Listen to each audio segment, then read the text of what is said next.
Hi everyone, this is Roy from Rise of Mastery. I'm excited to have Sam Jacobs, who's the founder and CEO of Pavilion. He launched Pavilion as Revenue Collective in 2016 and bootstrapped the company to $10 million in ARR before taking a $25 million growth financing round led by Elephant Ventures and GDM Fund. Prior to Pavilions, Sam spent 15 years as a senior revenue leader at VC-backed companies in New York, including Gerson Lehrman Group, Axial, and Livestream, and others. And he's recently launched his new book, Kind Folks Finish First. A big thanks to Kathleen Booth for the introduction. Welcome to the show, Sam. Thank you. Thanks for having me. Awesome. So, I read your book. I really loved it. But can you, share about your experience? How did you start, get your start in startups, and why did you want to start Pavilion? Sure. My background is as follows. I've been working in high growth companies and startups since 2003, and I've been in New York that entire time. So just coming up on 20 years. It'll be 20 years in February of next year. And particularly beginning in 2010, when I was in more senior leadership positions as a VP at high growth software companies, I realized that I didn't have a community of people that were around me to help me do my job better. And these jobs today are changing every day. The tools, the strategies, the tactics that you need to be successful are constantly shifting. And so I started Pavilion. It was originally called Revenue Collective, but I started Pavilion as a mechanism largely for myself, to help support myself, to help support my peers, and to help provide a safety net and a series of templates and frameworks and guidance back to my peers, so that we could be more successful in our roles, so that we could have more confidence, and so that we could have a greater chance of achieving the professional success that we all wanted to achieve. So I started doing that in 2014. I began monetizing it in 2018.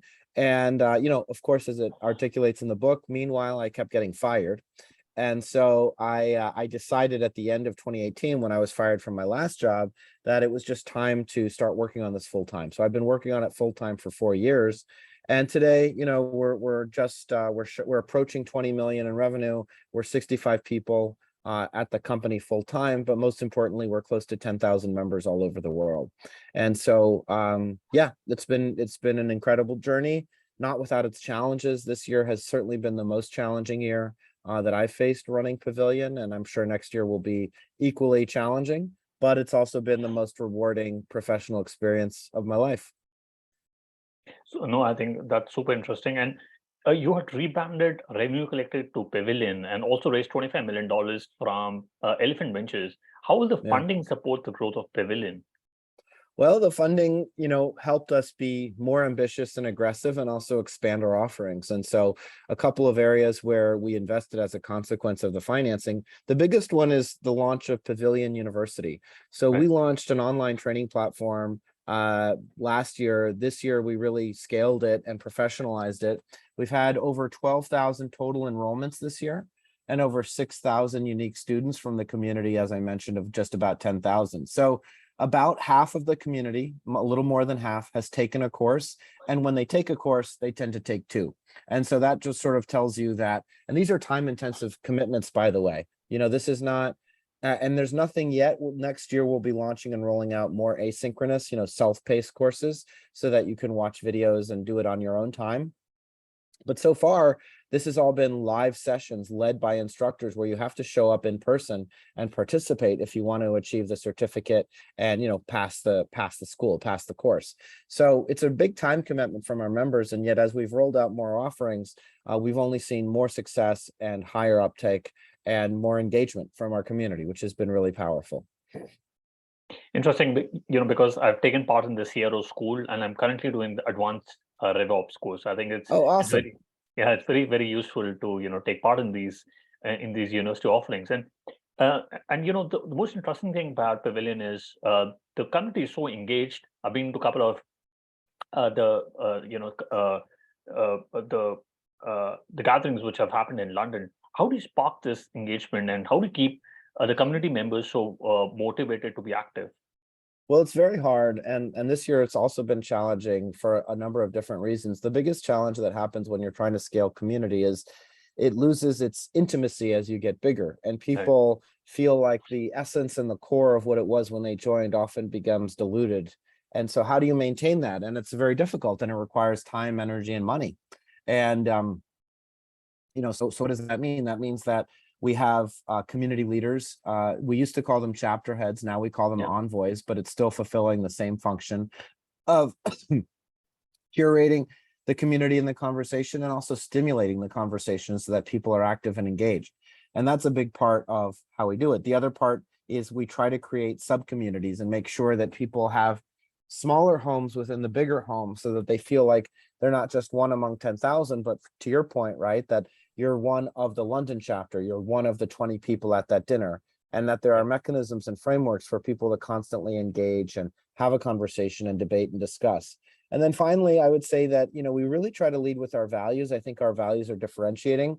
I just wrote this book, Kind Folks Finish First, and those are the values that underscore and underpin the stabilization and the formulation of the community. And I think we just try to teach that to people, that if you're going to participate, we want you to participate. We don't want people that are just passengers on the bus. We want people that are active and engaged and helping and supporting. And we try and convince a few people. And then when you convince a few people, the rest of the people learn that they can sort of pay it forward in a way, which is also, a great thing. So it takes a lot of work.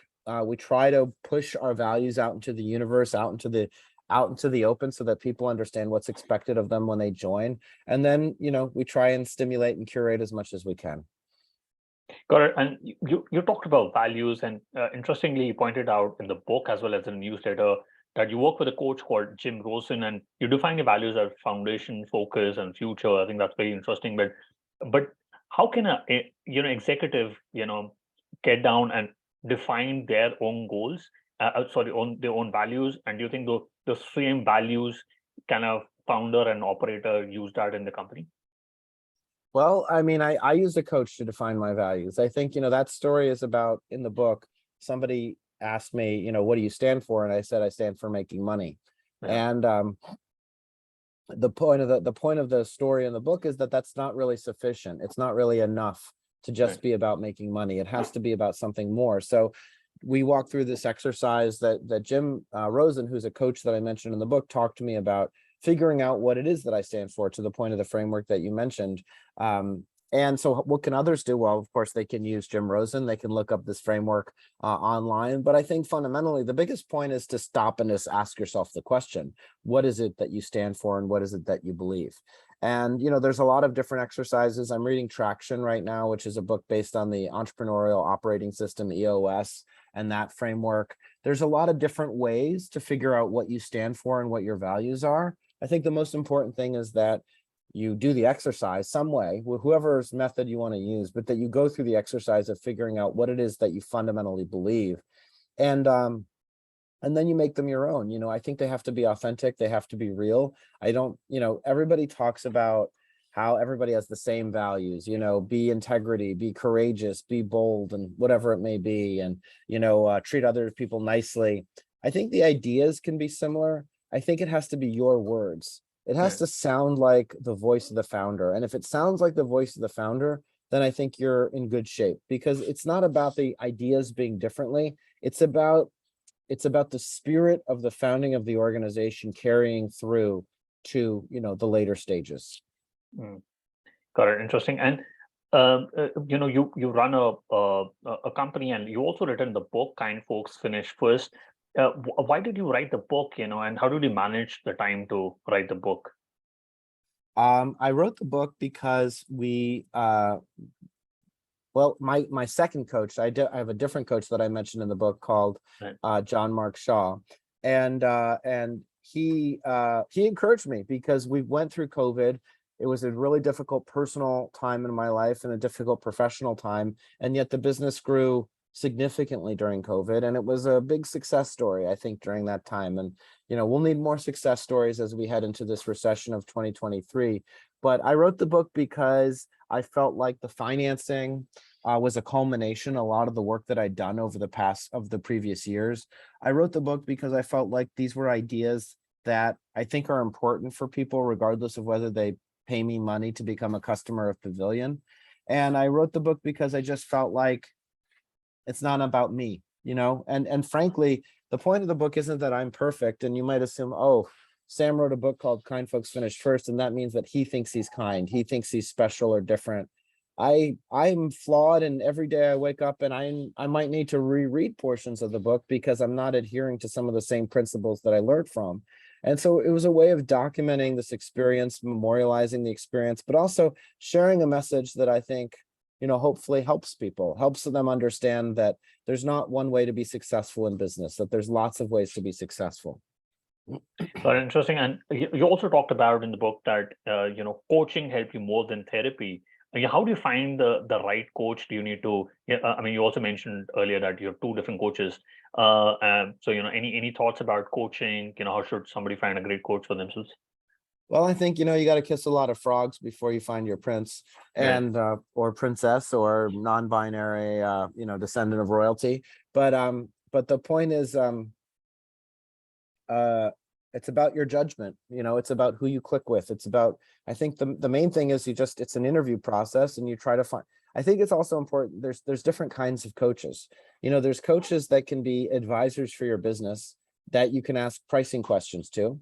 And there's coaches that are about how you look at life. And my coach is about how I look at life. It's not, he makes some business recommendations, but mainly it's about getting in the right mindset to be receptive and open to success, and visualizing success and visualizing happiness, and understanding that that's a path for people, and about changing your mindset. So, I found my coach because I was introduced to him through a friend. And, I was skeptical at first, but we began to work together, we began to talk, and I found results. My life started to change. And, whether it's because of my coach or not, it doesn't really matter. It sort of only matters what I believe. Yeah. And, what I think about what works. And what I think about what works is that I want to be focused on positivity. I want to be focused on happiness. I want to be focused on giving and helping other people and being grateful. And he helps me do that. So, I think, but it depends. Some people feel like they don't need a life coach. What they need is a business coach to tell them how to manage their difficult boss, or what the right ratio of sales development representatives to account executives should be. And that's totally fine too. It just depends what people need. Got it. And also in the book, you talk about building up different sources of income, because revenue leaders are in the jobs for anywhere from 1.5 to 1.8 months, and it's difficult for them to scale it up. Some interesting ideas where you talked about. Can you talk more about what are different ways in which revenue leaders can build up the source of income, and when they take roles in high growth startups, what more should they do in order to have the freedom to and to back themselves up if they're able to lose their jobs, if in unfortunate circumstances? Well, I think there's different phases to your career. And I think if at the beginning of your career, I think there should be a little bit less emphasis on side hustles. I mean, do whatever you want. First of all, do whatever you want. Like, I'm not your boss. And if you're out there listening and you want to start your own business, start your own podcast, I think you should. But I guess the big point is that, when you get later in your career, I think diversifying your revenue streams, diversifying your income streams is possible. And I support it, and was really pretty transformational for me.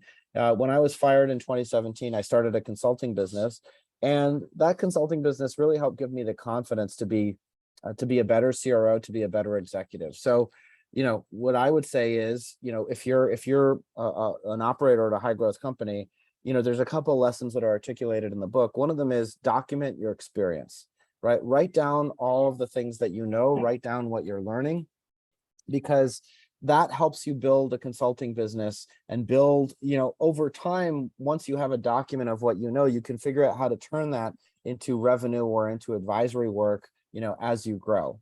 And then the second thing I would say is just, again, like, build your network, right? The two pieces to building my consulting business that I articulate in the book, the first one is write down what and have a lot, and hopefully a lot. And the second is make sure that you're constantly investing in your network. And if those two things are happening over the course of 5, 10, 15 years, then there's an opportunity to monetize that network, later on. So, those are the two pieces of advice I would give. Yeah, I think the interesting thing you talk about is a document about Sam, which you share with your employee. I think that's something interesting. I also have a document about me, but I don't really share it with my team. But that's an interesting insight. And it's about the topic, which is kind folks finish first, and especially when it comes to revenue or roles, especially in sales and marketing. You're supposed to be cutthroat, and that's what you're taught. That's what you're taught. What is your thought behind being kind, being reciprocative? What if the other team members are not as kind? What should they do? What's the whole premise about kind folks finish first? Well, there's a few different pieces to this. The first is that the point of the book is that it is titled intentionally. This is not just a framework or an idea to help you sleep better at night. This is not just about being a good person. This is about how being a good person helps you succeed. So that's one of the points of the book, that there's lots of people that are cutthroat. One of the ways that being kind helps you succeed is that you look different. You can differentiate yourself, right? If everybody else is playing one way, you can look different. You can stand out by playing a different way. And that way that I advocate is kindness. The second is that, when you help other people, when you offer support and assistance, you become somebody that is known for offering support and assistance. And then other people that need support and assistance begin to find you. And over time, what that means is that people are coming to you for support and assistance. Well, people that can offer large amounts of support and assistance are powerful people. That's one definition of power. And so the other point of it is that not only do you differentiate yourself, but you can accumulate power over time by being helpful. And what if everybody else is being cutthroat and you're not, and you're not supported? Well, I think that might be an opportunity, first of all. Second of all, yeah, maybe in the short term you'll be taken advantage of, but in the long term, there's going to be opportunities for you to find other people that believe and share your values. And that's part of the point of Pavilion. One of the points of Pavilion is that we can build and indoctrinate a global community of people that all believe that kind folks finish first. And when they believe those things, they can feel like they're surrounded by other people that share their values. So, those are just some of the ideas that are sort of underpinning the book. But I guess the fundamental point of it is that I have found that helping other people, even in the midst of a bunch of people that are cutthroat, that are more short-sighted, helping other people has been a path for me to generate professional success. Got interesting. And I want to talk about your book writing process. Well, since you're a busy CEO, were you also spending a lot of time in writing, or how much time did it take for you to start writing and then ending it? Well, it took a while. It took about a year plus, and it took a full year. That's how long it took. I started in the beginning of the summer of 2021. Okay. And I delivered the manuscript June 1st, 2022. So there you go. And the process was really, I wrote about it on LinkedIn. It's fits and starts. I would love to say that I'm like the most disciplined writer. I'm the most disciplined content creator, but that's not really true. The truth of it is that it's hard work. It takes a long time. And I needed other people's help. I hired a book coach. I hired this woman that's a co-author with me, Carrie Linson-Bigler. And it was a process of just trying to push it forward until finally we were able to deliver it to the publisher on time. But it was a lot of work. I guess one of the things I would say, if you're out there wanting to write a book, is that one of the interesting techniques is that we started from the end. So my book coach, the first thing we started with was the title. Then the next thing we started with was a summary of the book. Then the next thing that we did was we wrote the inside cover of the book. Then we wrote the chapter, the outline of the book, each chapter. And then we would fill in each section with what are the details of that chapter. And then we started writing. So we didn't write till the end. The first thing we did was outline everything so that we understood what was coming. And that made it less daunting, complete blank page.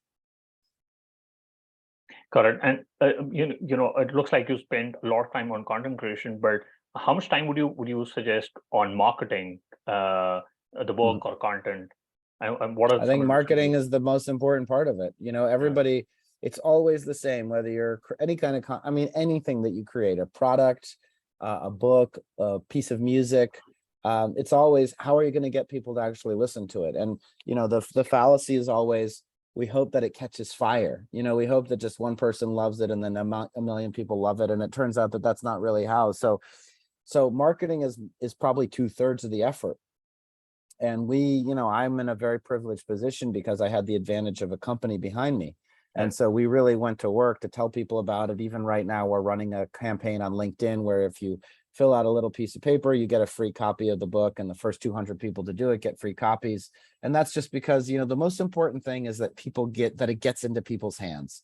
As many people as possible read the book, understand the book.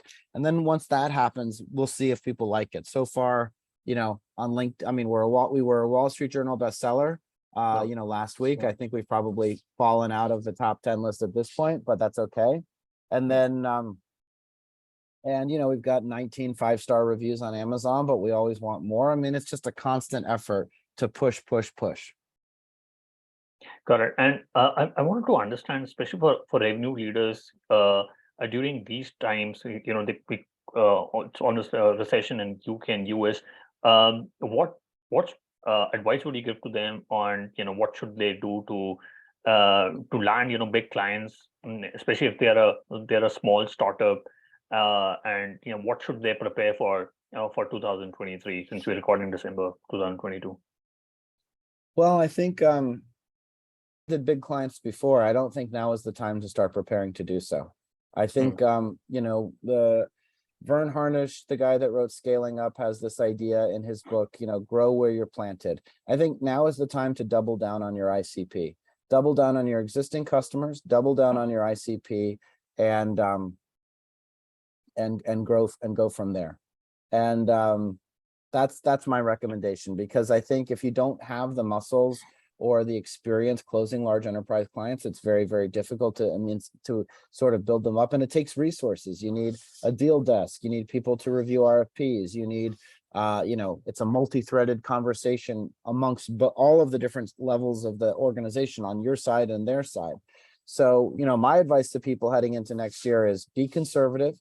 Salesforce just announced that they're not giving next year's guidance. So how are startups that have no idea how to forecast, how are they giving guidance if Salesforce can't even give guidance? I think next year is about being as responsible as you can with capital and really trying to listen to the market and time your opportunities to invest based on market data and information. Got it. Interesting. And what's the growth plan for Pavilion? Are you looking to expand more university offerings in 2023? Our plan in next year is to really shore up retention and net promoter score. It's just to focus on our customers, just as I've been advocating. We're still trying to grow, but we're not trying to grow inordinately. We're trying to grow proportionally, and probably take our growth down a little bit so that we can focus on capital efficiency, meaning profitability, and also just making our customers happy. If we can do those things, I think we'll be in good shape. Got it. Interesting. And you also mentioned in the book that you don't look at sponsorships. And you're not trying to upsell, you just have one fixed fee. Are you looking to scale into more cities going forward with the same plan? And is it going to be focused only on education? The main focus will be education. And that's sort of, for me, the point of community is really about peer-based learning and peer-based support. And we actually do have some sponsorship revenue. 20% of our revenue comes from sponsors. But I think the thrust of it will always come from trying to make individual executives at high growth companies happy, successful, and then if we feel like if they're happy and successful, they'll bring on their teams and they will add, and they will expand their relationship with us. And if they're not, they won't. And, that's the goal. The goal is, you're a member, Rohit, and we want you to renew, and I want to make sure that we have the formula of things over the course of a year that would make you interested in renewing. And for me, that comes down to the right in-person events, the right learning experiences. And then, you've just been placed in what we call a core group, which is like a smaller Slack community of about 100 people.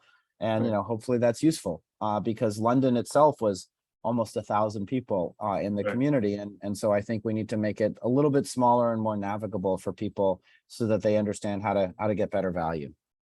Yeah, no, absolutely. Looking really excited about the growth of Pavilion next coming years. I quickly want to do the top three. What's your favorite business book? My favorite business book. That's a great question. I would say my favorite business book is, I guess it's the Sales Acceleration Formula by Mark Roberge, which I read a long time ago, but it's, it's just a systematic way about how he thought about building out HubSpot's, go-to-market machine when he was there. And, pretty inspiring stuff. Got it. We'll put that in the show notes. And, if you could go back in time when you started Pavilion, what is the one thing you would have focused on or done anything differently? I wouldn't have probably expanded into like different categories and been so eager to expand into different categories. I probably would have tried to stay focused on the core executive community more. And I probably would have tried to charge a lot more earlier, because I feel like we're underpriced relative to the value that we deliver. Got it. Love it. And do you have any favorite online tools, example, Gmail, Slack, Zoom? I use Slack, I use Zoom, I like Gmail. Strava for running. Oh, yeah. Awesome. We'll put that in the show notes. Sam, what is the best way people can reach out to you and know more about your book? Sure. First. People can reach out to me over email, sam@joinpavilion.com, reference the podcast in the subject of the email. And you can find me on LinkedIn. And of course, you can Slack me if you're a member of Pavilion, which I would love. Awesome. We'll put that in the show notes. Sam, thank you so much for taking your time and speaking to us. I really enjoyed my conversation with you. Thank you. Thanks for having me.